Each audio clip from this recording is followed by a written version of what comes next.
প্রিয় শিক্ষার্থী, স্বাগত তোমাদের।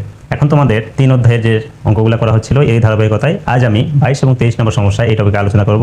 অবশ্যই বন্ধুরা শুরু থেকে শেষ পর্যন্ত সমস্যা দুটি দেখবে এবং আমার সঙ্গে থাকবে। আর যদি সমস্যাগুলো দেখে সত্যি সত্যি তোমরা বুঝতে পারো, ভালো লাগে, তাহলে চ্যানেলটি সাবস্ক্রাইব করবে।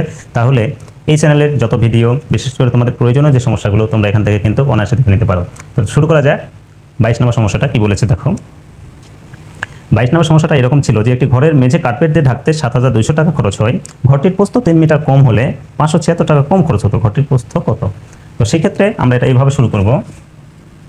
3 মিটারের জন্য খরচ কমে 576 টাকা। অতএব 1 মিটারের জন্য খরচ কমে 576কে 3 দিয়ে ভাগ করব আর কাটাকাটি করব। সেক্ষেত্রে দেখো 5 কে 5 থাকে 27, 3 নং 27, 3 কে 3, 3 নং 27। তাহলে কাটাকাটি যদি করি 192 টাকা। তাহলে অতএব ঘরটির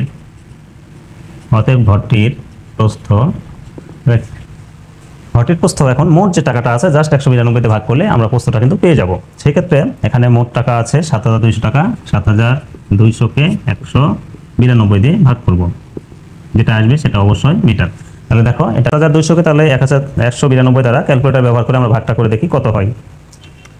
7200 ভাগ 192, তাহলে 37.5। তাহলে অতএব লিখবো, অতএব ঘরটির প্রস্থ 37.5 মিটার। তাহলে খুব সহজেই এই সমস্যাটা কিন্তু সমাধান করে ফেলা গেল। তাহলে প্রথমত 3 মিটারের জন্য খরচ কত টাকা কম হয়েছে সেটা লিখবো, তারপর 1 মিটারের জন্য খরচ কত কম হয়েছে সেটা বের করব। আর যেটা 1 মিটারের জন্য খরচ সেটা দ্বারা যদি আমরা এটাকে মূলত এখানে দৈর্ঘ্য এবং প্রস্থের ক্ষেত্রফলের মান দেওয়া আছে, তাহলে ক্ষেত্রফলকে যদি প্রস্থ 1 মিটারের জন্য কত টাকা কমলো সেটা দ্বারা ভাগ করি তাহলে কিন্তু প্রস্থটা পেয়ে যাব।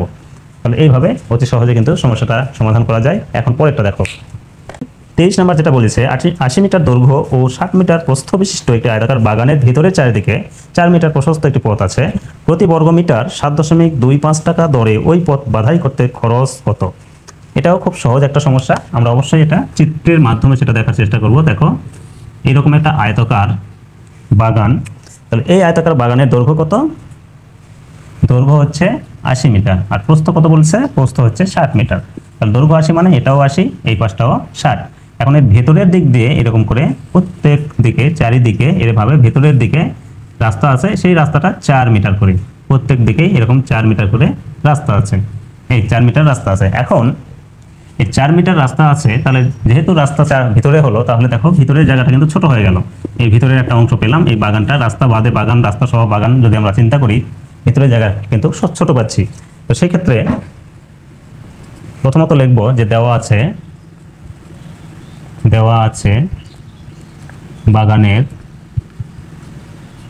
বাগানের দৈর্ঘ্য 80 মিটার। নিচে লিখবো বাগানের প্রস্থ হচ্ছে 60 মিটার। অতএব বাগানটির ক্ষেত্রফল বের করবো। অতএব বাগানের ক্ষেত্রফল, তাহলে নিশ্চয় দৈর্ঘ্য গুণন প্রস্থ, তাহলে 80 গুণন 60 করে যেটা পাবো সেটা বর্গ মিটার। তার মানে রাস্তা সহ কিন্তু এটা ক্ষেত্রফল বের হলো। তাহলে 6×8 = 48 লিখে 2টা শূন্য দেবো, তত বর্গ মিটার। 4800 বর্গ মিটার হচ্ছে এই পুরো বাগানটির ক্ষেত্রফল। এখন আবার করব যে আবার লিখি, রাস্তা বাদে বাগানের দৈর্ঘ্য। তাহলে রাস্তা বাদে বাগানের দৈর্ঘ্য যখন লিখবো তাহলে দৈর্ঘ্য ছিল 80 থেকে দেখো এই জায়গাটা নিশ্চয়ই এই জায়গাটা 4 ছিল, এই পাশটাও 4 ছিল, তার দৈর্ঘ্য এই পাশে 4 এবং এই পাশে 4 কমে গেছে। সেই ক্ষেত্রে 80 বিয়োগ 4 যোগ 4 মানে দুই পাশ থেকে 4 কমে গেছে, তত মিটার। তাহলে 80 বিয়োগ 8 মিটার সমান 72 মিটার। অনুরূপভাবে আমরা লিখবো রাস্তা বাদে বাগানের এবার প্রস্থ যখন লিখবো সেই ক্ষেত্রে প্রস্থ ছিল 60, সেই ক্ষেত্রে বিয়োগ হবে 4 যোগ 4 মিটার। তার কারণ হচ্ছে প্রস্থের দিকেও খেয়াল করে দেখো এই জায়গাটা 4 মিটার ছিল, এইটা কমে গেছে, এই পাশ থেকে এই 4ও কমে গেছে, যাই প্রস্থটা এতটুকু ছোট হয়ে গেছে। তো সেই ক্ষেত্রে 60 থেকে আমরা কি করব? 8 বিয়োগ হবে, তাহলে 60 থেকে 8 বাদ দিলে 52 মিটার। অতএব রাস্তা বাদে বাগানের ক্ষেত্রফল, তাহলে ক্ষেত্রফল কি হবে? 72 গুণন 52, যেটা পাবো সেটা বর্গ মিটার। তাহলে এই দুটো গুণ করে যেটা পাবো সেটা রাস্তা বাদে মানে এই ভিতরের অংশটা, এই যে ভিতরের অংশ যেটা কালো করে দেওয়া আছে সেই অংশের ক্ষেত্রফল। তাহলে 72 এবং 52 গুণ করে দেখি, 72 গুণন 52 সমান 3744। তাহলে 3744 বর্গ মিটার। তাহলে কোথায় পেলাম এটা? ওই ভিতরের অংশটার ক্ষেত্রফল 3744। এখন যদি লিখি অতএব রাস্তার ক্ষেত্রফল, সেক্ষেত্রে হবে দেখো রাস্তার ক্ষেত্রফল যদি বের করতে চাই এই পুরো অংশটার ক্ষেত্রফল থেকে ভিতরটা বাদ দিলে এই রাস্তাটার ক্ষেত্রফল পেয়ে যাব। সেক্ষেত্রে পুরাটার ক্ষেত্রফল ছিল 4800 বিয়োগ 3744, তাহলে এটা হবে বর্গ মিটার। এখন এটা বিয়োগ করব আমরা, করলে হচ্ছে 1056 বর্গ মিটার। এই জায়গাটাতেই যেটা করতে চাচ্ছে যে বাঁধানো হচ্ছে এই জায়গাটা এত বর্গ মিটার জায়গা। তাহলে 1 মিটার বাঁধতে যে খরচ হয় যেটা বলেছে যে 7.25 টাকা পথটি বাঁধতে। তাহলে এখন আমরা লিখব অতএব পথটি বাঁধতে খরচ হবে, তাহলে কি করব? এই যত বর্গমিটার পেয়েছি তার সাথে কত টাকা প্রতি বর্গমিটারে খরচ হয় সেটা গুণ করে দেব। তাহলে 1056 গুণন 7.25 টাকা। তাহলে এই 1056কে 7 গুণ করবো, 1056কে 7.25 দ্বারা গুণ করবো। তাহলে গুণন 7.25 করলে 7656 টাকা, 7656 টাকা। তাহলে উত্তর এইটা। এটা এই জায়গাটা আমরা করতে পারতাম এইভাবে যে 1 বর্গমিটারে খরচ হয় 7.25 টাকা, অতএব 1056 বর্গমিটারে খরচ হয়, তাহলে গুণ করে এইভাবেও কিন্তু করা যায়। সেক্ষেত্রে উত্তর হবে 7656 টাকা।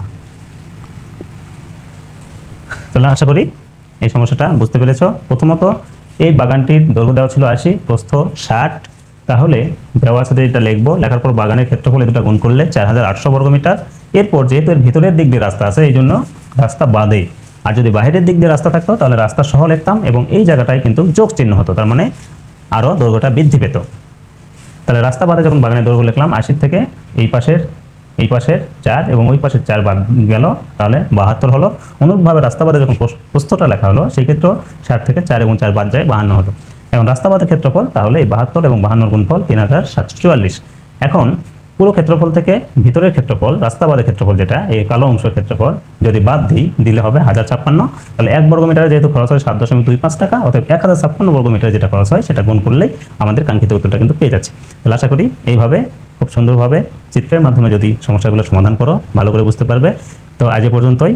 তোমাদের যদি সমস্যাগুলো দেখে ভালো লাগে অবশ্যই চ্যানেলটি সাবস্ক্রাইব করবে, আর এই সংক্রান্ত ভিডিও পেতে তোমাদের প্লে লিস্টে খুঁজবে, সকল ভিডিওগুলো অধ্যায় ভিত্তিক দেওয়া আছে।